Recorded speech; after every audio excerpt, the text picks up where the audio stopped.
People think we go in and we type things together, we come back and say, okay, boom, this is this person, here's your rate. That's not how they work. We don't get a rate generated for any particular circumstance. What we get is a range of rates because mortgages are all based on what we call at least pricing.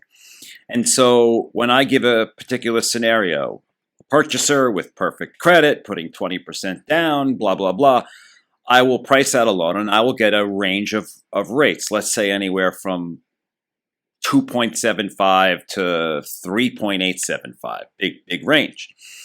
And normally what we're looking for is what rate that we call par, the rate in which that's the rate you'll get and it won't cost you any money, nor will it give you any money. And all along, it's always been available that we could go in and go down in rate and pay the difference. Sometimes it's a point, sometimes it's $50, sometimes it's very small. But for the most part in the world, you saw something to the effect of, let's say, a point for a quarter in rate was commonly what we saw. And the reality is that payment differences between a rate difference is not as extreme as people think. For every $100,000 of a mortgage amount you have, an eighth in rate is roughly $7 a month. And an eighth in rate is how mortgage rates work, meaning 3.125, 3.25. 0.125 is an eighth. So for every eighth and for every $100,000, it's $7 a month. That's not that extreme. So on a given loan, sometimes if it could cost you $3,000 or $4,000 so that your mortgage payment is $30 less, it's not worth it. There are so many factors involved in determining when you recoup that money. Tax deductibility is a difficult factor to even factor into that, how long you'll be on the loan.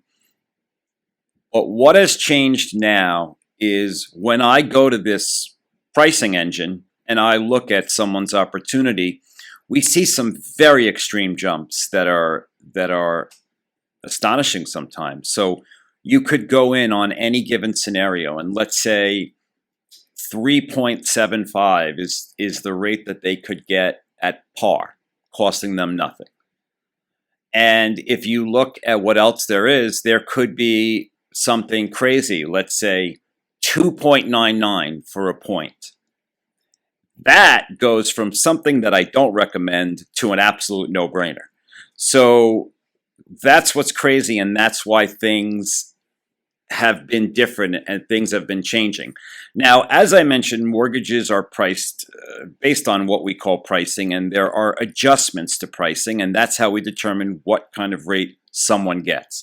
So in other words, what kind of factors do you have to adjust the pricing of a mortgage?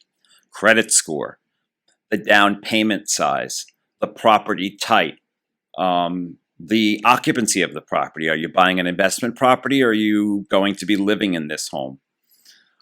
So, and there are too many to name. There are many, many factors. But the more riskier features of or qualities of a loan, and the more adjustments you're going to have in pricing, which is why, for example, an investment property will always have a higher rate than a primary residence because you'll go in and we'll pick the par rate as I sort of described. And if it was an investment property, there might be a 150 point swing because it's a non-owner occupied property. And that would mean that that rate that someone got as a primary residence for an investment property would cost them 1.5 or 1.5% of their loan amount.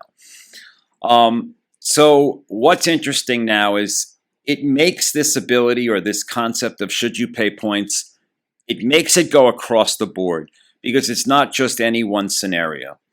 It serves numerous features. First of all, and again, as I said, it's something that I determine loan by loan. So there's nothing that I predetermine for any particular client.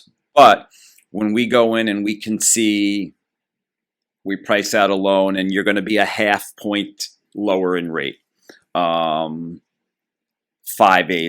3/4. Sometimes I've even seen a full percentage in rate, which is just immense. Then it becomes a smart move, a good financial move, something that's going to pay off, something that I don't even think is borderline.